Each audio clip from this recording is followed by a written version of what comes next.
Groups को locomotion जो होता है, उनमें मूवमेंट्स जो होता है, वो कुछ पार्ट्स के ऊपर उन लोगों को बांटा गया है। तो अभी हम लोग डिस्कशन करते हैं वो कौन कौन से वैसे पार्ट्स हैं जिनके ऊपर लोकोमोशन को बांटा गया है उनके। तो सबसे फर्स्ट है हमारा लोकोमोशन बाय सीडोपोडिया।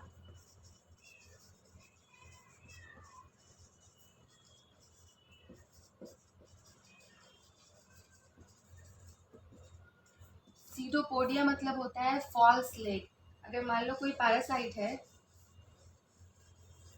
तो ये जो इसका पार्ट हो गया ना, इसमें लेग लाइक स्ट्रक्चर होता है। तो कुछ पैरासाइट्स होते हैं जो कि सीडोपोडिया ग्रुप के होते हैं। इसमें आपका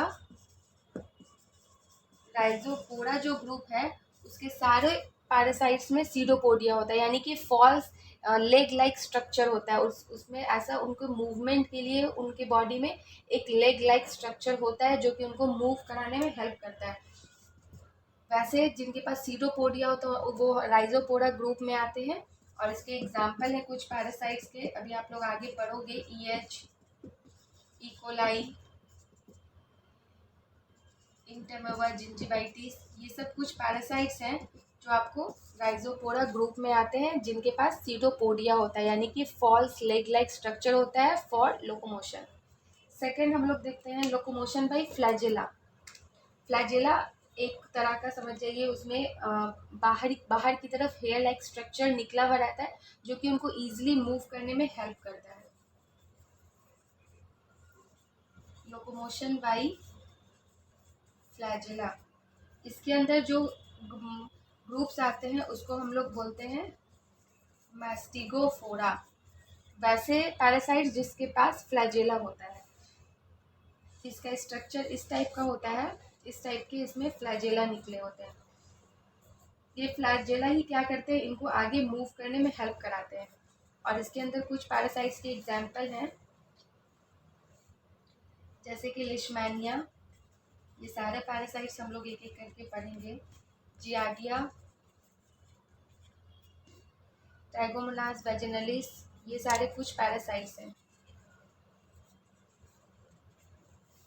जो कि फ्लैजेला के माध्यम से उनके बॉडी में मूवमेंट्स होते हैं।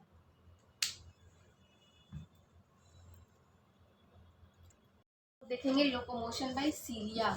सीलिया एकदम थिन हेयर लाइक स्ट्रक्चर होता है। कुछ ऑर्गेनिज्म में, इस टाइप का ऑर्गेनिज्म में बहुत सारे पतले पतले सीलिया स्ट्रक्चर होंगे इस टाइप के, जो कि क्या करेंगे, इसको मूव कराने में हेल्प करेंगे। थिन हेयर लाइक स्ट्रक्चर, तो ये हमारा इसके अंदर आता है सीलियोफोरा।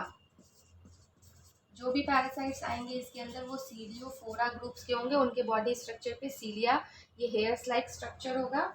और इसका एग्जाम्पल है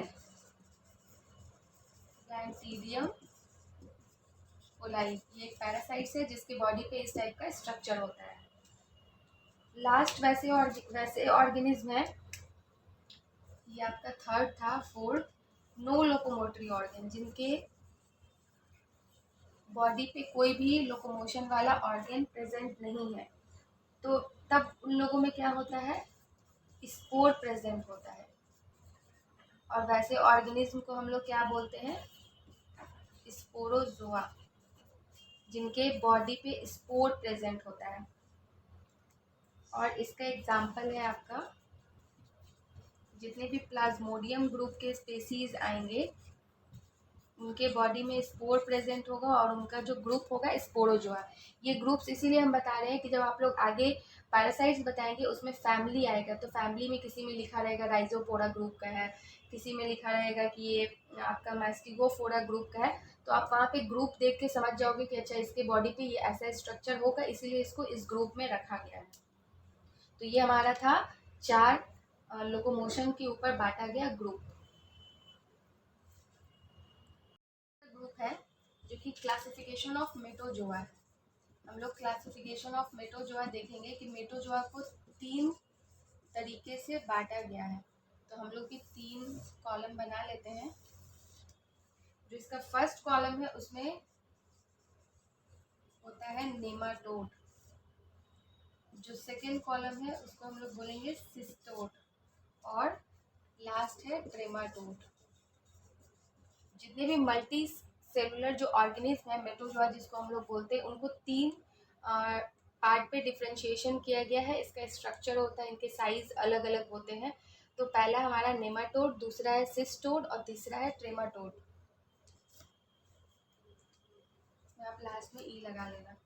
अभी हम लोग देखेंगे कि कौन कैसा होता है। सबसे पहले अगर हम लोग बॉडी शेप की बात करें, स्ट्रक्चर की बात करें, तो जो नेमाटोड होते हैं ना वो राउंड और सिलेंड्रिकल शेप के होते हैं, यानी कि इस टाइप का इसका शेप हो सकता है। जो सिस्टोड होते हैं वो टेप लाइक इनका शेप होता है,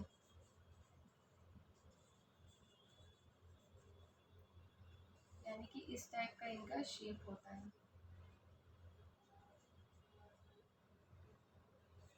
और जो ट्रेमाटोड होते हैं इनका लीफ लाइक स्ट्रक्चर होता है इनके बॉडी का, यानी कि एक पत्ता के जैसा इनका स्ट्रक्चर होगा इस टाइप का।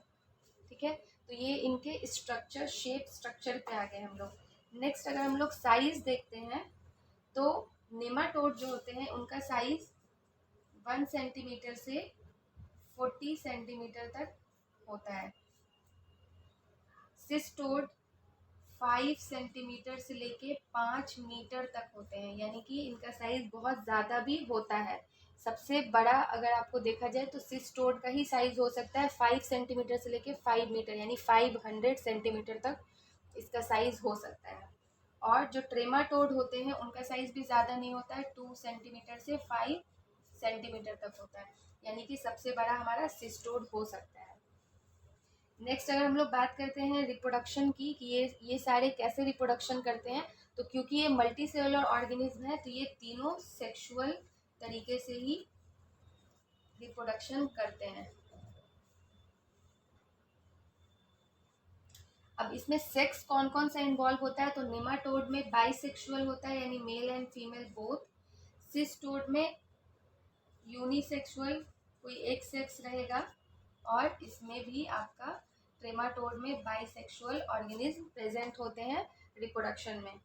नेक्स्ट हम लोग बात करेंगे कि इसमें ओवा जो प्रोड्यूस होता है वो कैसा ओवा प्रोड्यूस होता है, तो इसमें होता है ओवीपोरस, यानी कि ये ओवीपोरस होता है, यानी कि ये ओवा प्रोड्यूस करेगा नेमाटोड।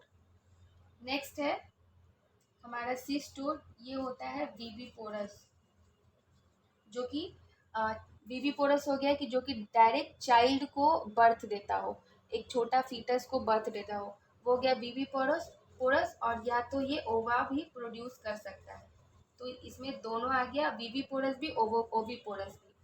और आपका ट्रेमाटोड जो होता है वो ओवीपोरस होता है। अब हम लोग इसका एग्जाम्पल देख लेते हैं कि नेमाटोड में कौन कौन ऑर्गेनिज्म पाया जाता है। तो स्केरिस आप लोगों ने सुना होगा, एस्केरिस लेम्ब्रॉइड्स। अगर नहीं सुना है तो हम लोग आगे बात करेंगे। एस्केरिस लुम्ब्रिक्वाइड्स, या आपने हुकवर्म सुना होगा। हुकवर्म का हम जो नेम है पैरासाइट्स का वो नाम नहीं है, जो जनरली लोग जानते हैं वो हम बता रहे हैं। तो ये हुकवर्म भी हमारा नेमाटोड में आता है। अगर हम लोग सिस्टोड का बात करें तो इसमें भी हम जनरल जो नेम है tapeworm, pork tapeworm, beef tapeworm, ये सारे सिस्टोड में आते हैं। और जो ट्रेमाटोड होता है इसके अंदर हमारा जो लीवर फ्लूक होता है, लीवर वॉर्म, वो आएंगे। और ब्लड फ्लू का होता है वो आते हैं। इन सब का पैरासाइट्स का जो ओरिजिनल नेम है वो हम नहीं बता रहे, जो कॉमनली हम लोग नाम लेते हैं वो हम आपको बता रहे हैं समझने के लिए। ब्लड, तो ये तीनों नेमाटोड, सिस्टोड, ट्रेमाटोड का ये एक शॉर्ट में क्लासिफिकेशन है। इन तीनों को देखा गया कि किस किस तरीके से इनका साइज है, शेप है, रिप्रोडक्शन कैसे करते हैं, ओवा प्रोड्यूस करते हैं या बेबी प्रोड्यूस करते हैं।